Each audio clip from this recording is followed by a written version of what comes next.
Hello everybody, welcome back. Today we're going to go over the installation and my first impressions of the Leitner Designs ACS Active Cargo System Bed Rack. Now previously I used to have a KB Voodoo bed rack that used to be low profile so that I can have the rooftop tent mounted lower so it's better aerodynamically. But what I started to notice was that because of that setup, there were certain things that I could not put in the bed of the truck, like my 20-pound propane tank. Because those propane tanks you can't lay down on its side and you have to have them standing up. Unfortunately, the low bed rack made it impossible for me to put the propane tank into the truck bed. So I had to actually put it inside the cab of the truck behind the passenger seat.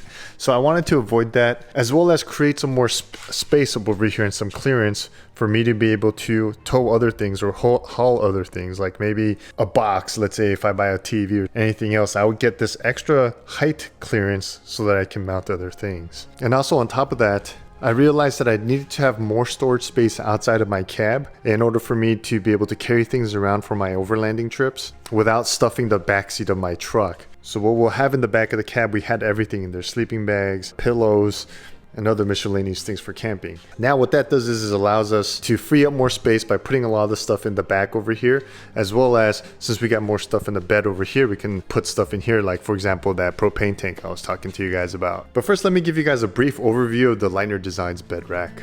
The Leitner Designs Classic Active Cargo System is 81 pounds without the gear pods or the mounting plates. It is 23 inches tall when measured from top of the bed caps. It is made from military grade aluminum. All the parts are fully TIG welded for maximum strength. The load racks have rubber wind diffuser and load pad to keep the cargo from shifting. The load bars are also 2 inches thick. It has grade 8.8 zinc plated fasteners. The off-road dynamic weight capacity is 250 pounds. The on-road dynamic weight capacity is 500 pounds. And the parked static weight capacity is 1,000 pounds. Which means, of course, if you're parked, you can put up to 1,000 pounds worth of weight loaded onto the bars. You can put 500 pounds of weight on the bars if you're driving on the road. But if you're going off-road, you can load it up with up to 250 pounds, which usually involves a rooftop tent and maybe like a 270 awning, and you can still go fully off-roading and the load bars will handle the weight just fine. Now the bed rack was relatively easy to install. It did come with instructions that are pretty straightforward and clear. So out of the whole experience, I say the thing that I had the most difficult time doing in terms of the installation was drilling. For me, just drilling holes into the truck, it just doesn't sit well just in general, but it's something you just gotta get used to when you start doing mods and things like that. So there were a couple of holes that I drilled on the side over here, on this side of the truck bed to mount the arms, as well as on the other side to mount those cross arms over there. Now the way this is designed, it is supposed to be able to carry the weight of myself, Katie, Bernie of course, and the baby that's coming, and the rooftop tent. But just in case, they also do provide a third bar or additional bars actually, to mount if I need to have additional support. So we're just going to see how it goes with 2, and if we feel that we do need an extra bar, we will order it down the line if we do notice any kind of flexing on the tent or on the bars. The rack itself, when you order it, doesn't come with these mounting points, these mounting plates, or that pod, or this big gear pod over here. This is the Gear Pod XL. It just comes with the rack, and just the rack itself is plenty if you're just going to mount the rooftop tent. But for myself, I wanted to actually be able to organize some stuff and put stuff in here. Now on the other side, we got the same thing here. We got another gear pod. This is the regular size one. I do have a key for this one as well. Just same thing, you unlock it and open it up.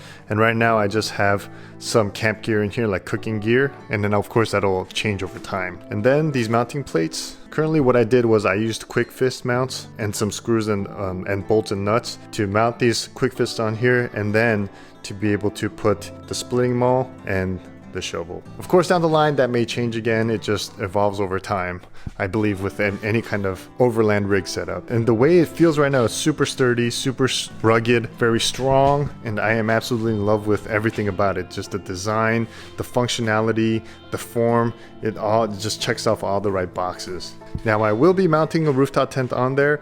It is not going to be the iKamper because, as you can tell, there's not much clearance in the garage. So I have to find a solution for that, which I will go into a future video very soon. But until I mount it, this is how it looks right now. The cool thing about this rack is that it makes contact all throughout the side of the bed. It's like, whereas some racks, it'll just make contacts on like 2 or 3 points of the bed, this makes contact with the whole side of the bed, which means the load or the weight is distributed out throughout the entire side bed of the truck, which is great actually.